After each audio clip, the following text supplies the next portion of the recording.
So those characteristics are what are being referred to in the symbolism of the metaphor of the crystal skull, because they're showing us quartz crystal because it's clear and using it as a metaphor for the clear water that comprises over 70% of our bodies.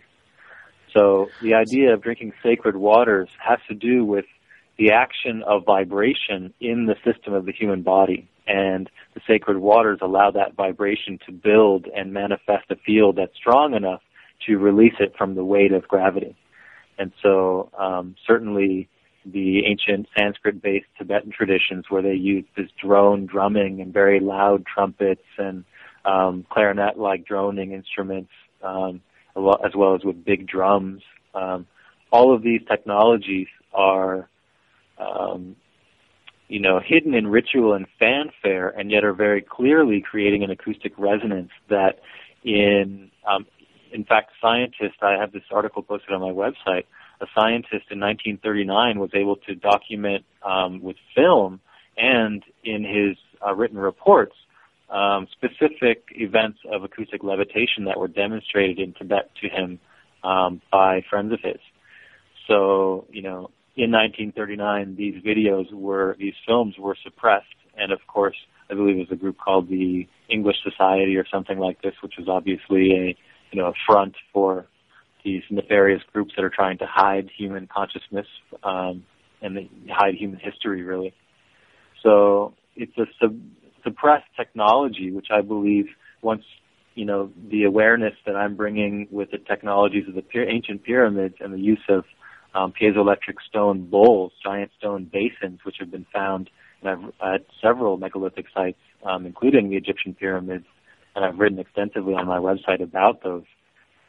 This whole ancient technology, if it comes to the fore, really beggars the question of who is going to be the first person to produce acoustic levitation of a human being on video. When's that going to be on YouTube? Certainly there are people falsifying video and presenting it on the internet, but the physics has been out there and is now well known in scientific circles. And if we can levitate beetles and spiders and things in small chambers using small resonators, when and who is going to step up to the plate to do this in larger objects to prove that, in fact, acoustic levitation can be used viably for transportation and a very safe technology that's being withheld from people. And, of course, NASA and all of these big government groups are involved in the cover-up of this technology. And that's a whole other topic that people can look into to understand what's behind this confusion where, we should be all levitating here, I think. Yeah, that's what I was trying to get at, in the sense that, when you talk about acoustic levitation, piezoelectric effect, when you're the source and you're sending that wave out, that standing wave out for things to levitate. Whereas, obviously, there's stories that yogas levitate.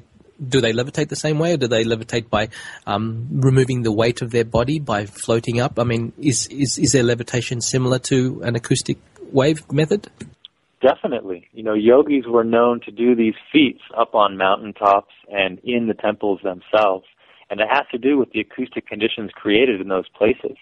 So every time you can read a specific account of any kind of powerful siddhis being practiced by ancient yogis, they're great powers. For example, increasing in size, decreasing in size, flying or running in giant leaps. These are events that are well described and documented in the ancient Sanskrit cultures of Tibet and sub-Himalayan India and other parts of the East. And to Westerners, they simply throw these things out. Well, there are Daniel Hume and many other Westerners who are known and have been photographed in the last 100 years for their ability to levitate. And these are people who were not called frauds because everyone saw them do this on multiple occasions. So this is certainly a reality, and, the mainstream media is not going to bring this information to the public. And, certainly smaller groups who get a hold of this physics will be doing that, and the question is when and who. And it's a fascinating time to see, because I'm putting this information out. I know how to use it, and I hope others do too, and we can see what's possible. Alex, this is Gemini again. I had a question about the personal levitation and your thoughts on the possibility of utilizing the Merkaba to levitate, or is it simply a form of reaching higher realms through meditation? Well, I would say that the Merkaba is like many traditions, like the Egyptian tradition, is a tradition that has lost some of the critical information from its deep roots in the Sanskrit heritage. So I think the Atlantean traditions went far beyond what's expressed in what most people encounter modern times as the Merkaba teaching. But essentially I understand that to be the same as other Kundalini teachings from other cultures, and just as in the process I just described, involves creating the conditions in the body for acoustic levitation, which allows all of these other enhancements in human consciousness that become possible in that same environment. For example, remote viewing, using the energy body, energy double, Reiki healing, hands-on healing. All these, for example, Reiki is never done with the shoes on.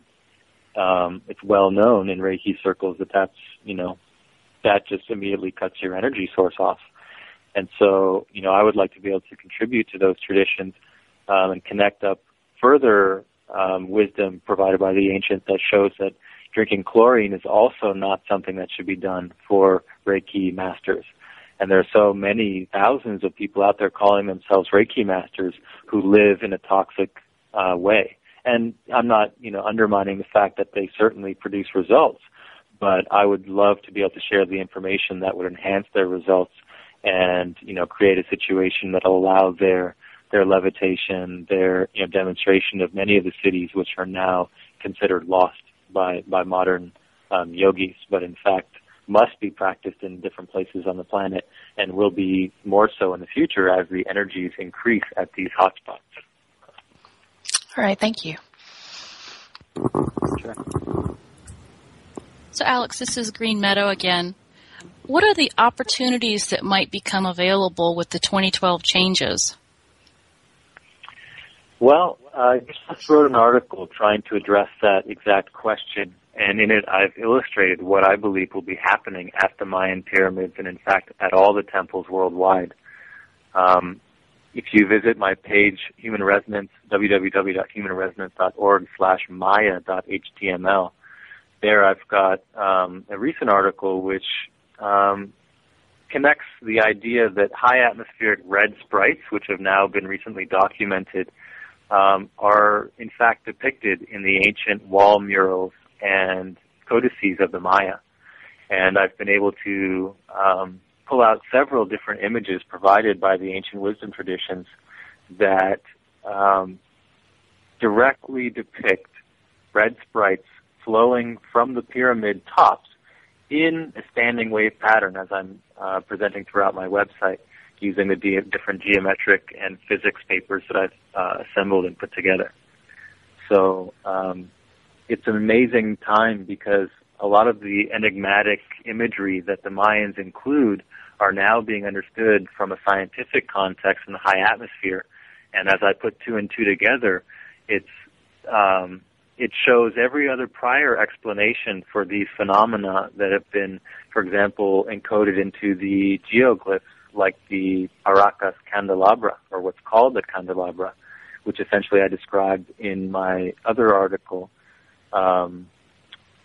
Levitation Basins article, that these auroral plumes are what are being described as the plumes of Tlaloc and the plumes of celestial water that rain down or flow down from the high atmosphere to inundate the pyramid chambers. So throughout my books, I describe the influence of HHO plasma on the human body, and I connect that with the ionization of water vapor that occurs in the pyramid chambers because of the high energies passing through them. And I believe that all the pyramids of the world act as energy accumulators that allow plasma to interact between the surface of our planet and the high atmosphere. And, this seems far-fetched, but if you look at the Mayan images, it's very clear that they match modern-day images of red sprites forming both in the high atmosphere and at ground level. So the ground level phenomenon is one that I expect to be increasing greatly. And I think the opportunities will be to interact with these high-energy plasmas at pyramids and sacred sites. And it'll be crucial to adhere to the information provided to initiates by the Mayans, because if we don't, we risk, even in the Bible they tell us that if we don't initiate ourselves properly by eating the manna bread, which I believe contain gold and silver nanoparticles, or the living waters were not consumed, if you were to enter the tabernacle, you would be burned. I can't give you the direct quote, the reference at least. I'm not a Bible scholar, but certainly this is a quote that I cover in my book, and I encourage people to read Lightwater to delve into the details of how ancient people were enriching their foods and waters to enhance the electrical capacity of their body to be able to survive and experience high electrical conditions inside flash plasmas that are forming as discharge events in the pyramid chambers themselves. So that's something that most people are going to have a hard time picturing, and I hope they visit my webpage to look at the images that I've put together to help them interpret these Mayan texts and what might be happening in our near future. So these energies are going to be around the pyramids. Are they also going to be elsewhere? I mean, what about the other people or the rest of the planet? Well, certainly the pyramids follow a geometric geoposition system that I've been able to show that modern examples, like, for example, in Longview, Texas on 999 a couple of years ago, that event included ground-level red sprites forming that were captured by a game trail camera. So, these are things which I expect to be happening not only at pyramid sites, but at focal points at specific locations, which I'm already tracking on my website. And some of these locations have not yet been recorded with ground-level plasmas yet, but many of them have. For example, in Hope Ranch and in Los Padres State Park, both near Santa Barbara, California, there are areas of the ground that are steaming constantly and causing landslides because over 800 degrees Fahrenheit is being measured in the crystalline bedrock below, 5 feet just below the surface. And so fires have been generated from these locations on many occasions. And it's interesting to note, too, that Nikola Tesla did a lot of his work at his Colorado Springs laboratory. And in fact, a hot spot in Colorado Springs at a playground was identified after a child, his shoes melted and he burnt his feet on the sand in a playground in a certain area of Colorado Springs. So all of these events really tie together and show us that Nikola Tesla was tapping into the energy that the pyramids have tapped into, and that energy is ambiently increasing. And so these plasma formations, I believe, will be affecting people not just at pyramids.